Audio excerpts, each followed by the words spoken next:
Hello student, आज हम English reader class 8th का लेसन 8 द मून करेंगे, जिसके राइटर हैं R.L. स्टीवेंसन। हम उनके अनुभवों को जानेंगे कि जब चांद निकलता है तो उनके क्या क्या अनुभव रहे हैं। तो चलिए हम इसे स्टार्ट करते हैं। The moon has a face like the clock in the hall. जो चांद है वो एक बड़े कमरे में लगी हुई घड़ी के समान दिखाई देता है। She shine on thieves on the garden wall. वह जब चमकता है तब गार्डन पे, दीवार पे या फिर जो चोर रहते हैं, जो चढ़ते हैं दीवारों पर, वो सब भी दिखाई देते हैं। On street and field and harbour quays. यहाँ पर स्ट्रीट मतलब होगा सड़क या गलियाँ, हार्बर मतलब होगा बंदरगाह, और क्वेज मतलब होगा घाट, जो नदी के घाट रहते हैं ना, तट, वो।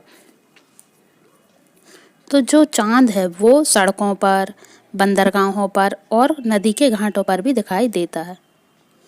And birdies asleep in the fork of the trees। यहाँ पर फॉर्क मतलब कांटे नहीं होगा, वैसे फॉर्क का मतलब कांटा होता है, लेकिन यहाँ फॉर्क मतलब होगा पेड़ की शाखाएं।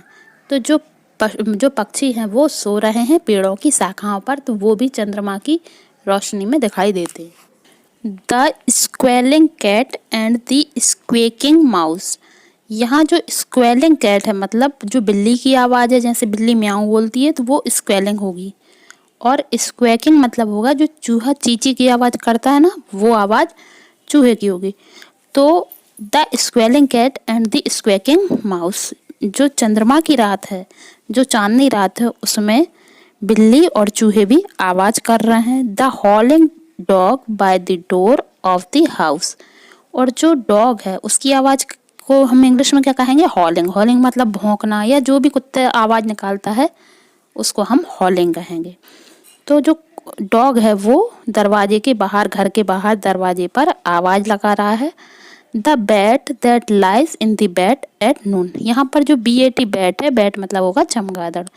वैसे आपको पता भी होगा कि चमगादड़ दिन में सोती है और रात में जागती है, लेकिन यहाँ पर जो हम जैसे हम रात में सोते हैं लेकिन दिन में हम थोड़ा सा आराम करने के लिए दोपहर में लेट जाते हैं, ऐसे ही जो बैट है, जो चमगादड़ है, वो दोपहर मानकर बेड पर सोई हुई है।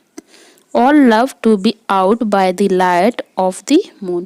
और जो सभी लोग हैं यहाँ पर, बिल्ली हो, चाहे चूहा हो, डॉग हो, बैट हो, ये सभी जो मून लाइट है मतलब चंद्रमा की रोशनी है, उसको बहुत ही पसंद करते हैं। But all of the thing that belong to the day. लेकिन जो सभी चीज़ें हैं ये सभी दिन से भी जुड़ी हुई हैं। Cuddle to sleep to be out of her way. यहाँ पर जो कडल शब्द आया है, कडल का मतलब होगा स्नेह से गले लगाना या किसी को प्यार से गले लगाना। तो ये सभी चीज़ें दिन से जुड़ी हुई हैं, लेकिन वो शाम को सोती समय चंद्रमा की रोशनी में आराम से सो जाती हैं। And flower and children close their eyes. और जो फ्लावर हैं मतलब फूल हैं, और चिल्ड्रन, चिल्ड्रन मतलब होगा बच्चे, वो भी अपनी आंखें बंद कर लेते हैं। क्लोज मतलब होता है बंद करना। वो अपनी आंखें बंद कर लेते हैं मतलब सो जाते हैं। Till up in the morning the sunshine arise. और कब तक के लिए बंद करते हैं? जब तक कि मॉर्निंग नहीं हो जाती, सुबह नहीं हो जाती, और वो सुबह जाग जाते हैं। अब आपका ये चैप्टर ख़त्म हो गया है। मैंने और चैप्टर की भी वीडियो बनाई हुई है, यदि आपको वो देखना हो तो आप डिस्क्रिप्शन में भी लिंक दी हुई हैं, आप उनमें जाकर देख सकते हैं। आई बटन पर भी लिंक डली हुई हैं, आप उन पर से भी जाकर देख सकते हैं। और एक व्हाट्सएप ग्रुप भी बनाया हुआ है जिसमें आप जाकर आप नए नए सजेशन दे सकते हैं, या फिर जिस सब्जेक्ट के बारे में आपको वीडियो चाहिए हो तो आप उसमें कमेंट कर सकते हैं। Thanks for watching my videos.